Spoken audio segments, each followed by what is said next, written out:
My name is Dr. William Courtney. I'm involved in the raw use of cannabis as a dietary essential. In that capacity, you can use 60 times more than you can tolerate if heated, and in that capacity is a very potent anti-inflammatory that will find a very broad population of interest in this country.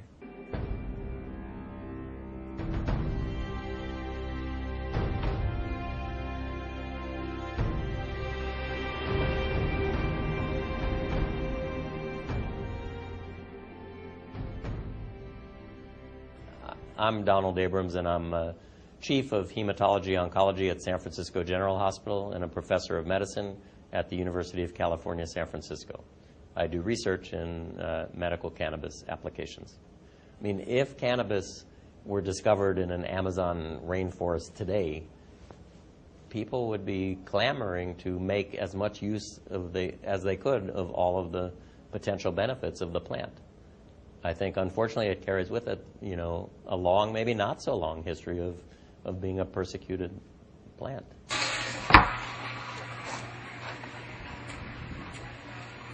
5 years ago, I wouldn't prescribe cannabis for a fellow I went to medical school with because I was such a skeptic. And now it's real clear to me that cannabis is a vegetable. It's not psychoactive until humans alter it chemically. No other animal alters it. So the whole psychoactive thing is a human aspect of the plant that has nothing to do with the 34 million years of evolution that the plant has. It's captured these molecules that help our body's regulatory system be more effective. And its bottom line is it's a dietary essential that helps all 210 cell types function more effectively. And so I never even refer to it as medicine anymore. Strictly as a dietary essential. It only becomes a medicine once you have a breakdown and a condition has become very serious and the system, your body is being overwhelmed. Then cannabis can be manipulated, i.e. heated, concentrated, to become a medicine. But in its best form, it's a preventative. And preventing diabetes is a lot better than trying to treat it. Preventing cancer is a lot better than trying to treat it. I think cannabis is a medicine that is anti-inflammatory, antioxidant, and probably has some direct activity against cancer cells. So, the federal patent is phenomenal. The Department of Health and Human Services since 2003 has had intellectual property on CBD, and CBD is, is a molecule that's coming out of the shadows from THC. It doesn't produce that psychoactive. The majority of my patients don't want to get high at 8 o'clock in the morning and be high all day long. But a lot of them do have arthritis, car accidents, autoimmune disorders, rheumatoid, and they start out their day in pain, and they're in pain most of the day long. And so they're looking for relief but clarity, and that's what these eating the plant raw. And that's, you not only need CBD. CBD is a non-psychoactive, whether it's CBD acid, which is how it's found in the raw plant, or CBD, which is what happens after you cook it or heat it or steep it or turn it into tea or something. But THC acid is the real tricky molecule in the raw plant, totally non-psychoactive, phenomenally beneficial as a molecule. Once it's heated, it turns into THC, and then the tolerable dose drops from hundreds of milligrams a day to 10. And with 10 milligrams, you stimulate the CB1 receptor, you get that psychoactive effect, either dysphoria or euphoria, but you walk away from 99% of the benefits of this plant, which are bone remodeling, intestinal function, neural function, inflammation control, cancer, precancerous detection. This plant can do phenomenal things, but not if you're taking 10 milligrams rather than the 600 milligrams that the FDA is currently approving as an investigative new drug. My name is Kristen Piskuski, and I went from being bedridden and on over 40 medications a day to control my health problems to being a mother, to being healthy, happy, and vital, thanks to using green leaf that I juice on a daily basis. Yeah, I was diagnosed with lupus and rheumatoid arthritis when I was 16, and then interstitial cystitis, painful bladder condition, endometriosis, cervical cancer. I was told I was sterile and would never have children, and hypothyroidism, chronic infections. I've had 16 surgical procedures, and I'm resistant to most antibiotics and have chronic infections. and I can't take a lot of Western medicine drugs because of the allergies that I have.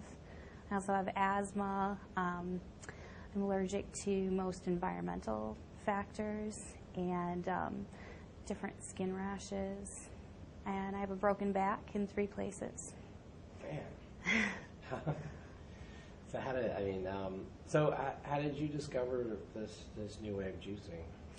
I discovered cannabis was helpful for the conditions because when I would smoke cannabis for pain, I had fewer infections.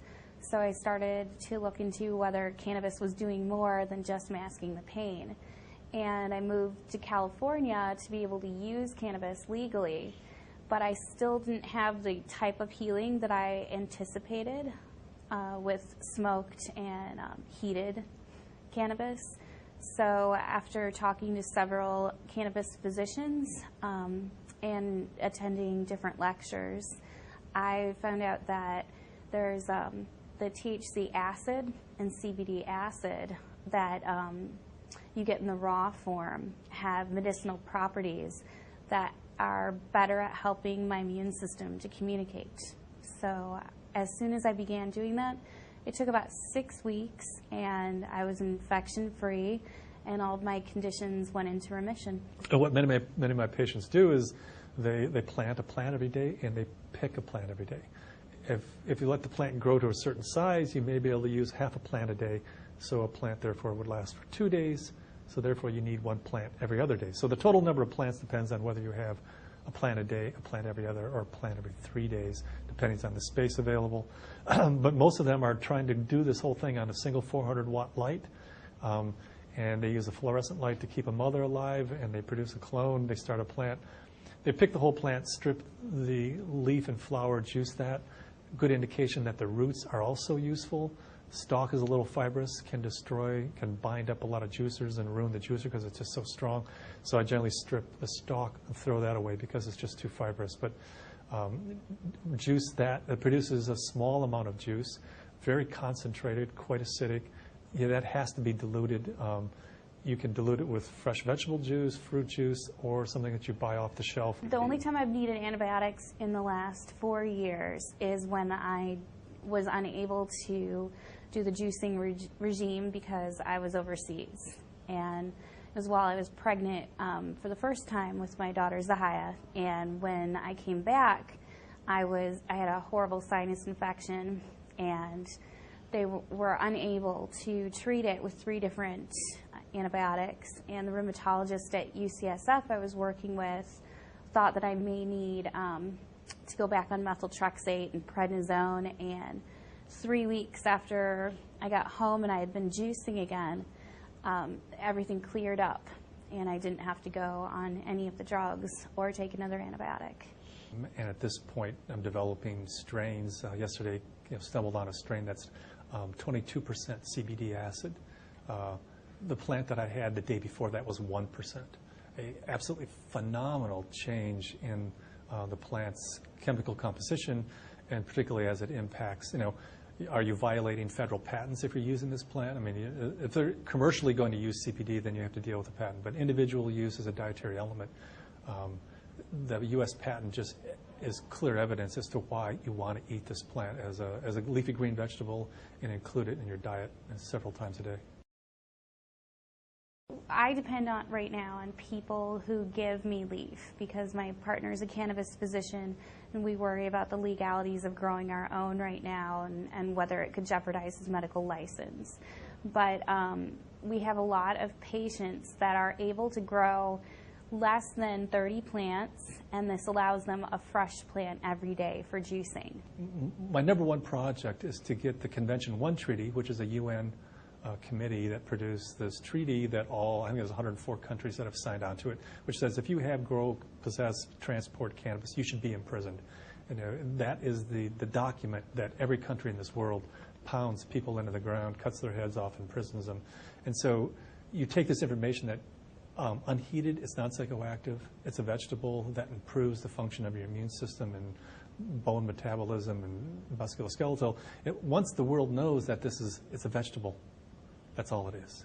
most important vegetable on the planet, then these various things that are in place that prohibit people from having access will change. And so one of my agendas now is to try to get the treaty amended to remove cannabis, so that cannabis can be available to everyone in the world as a dietary supplement.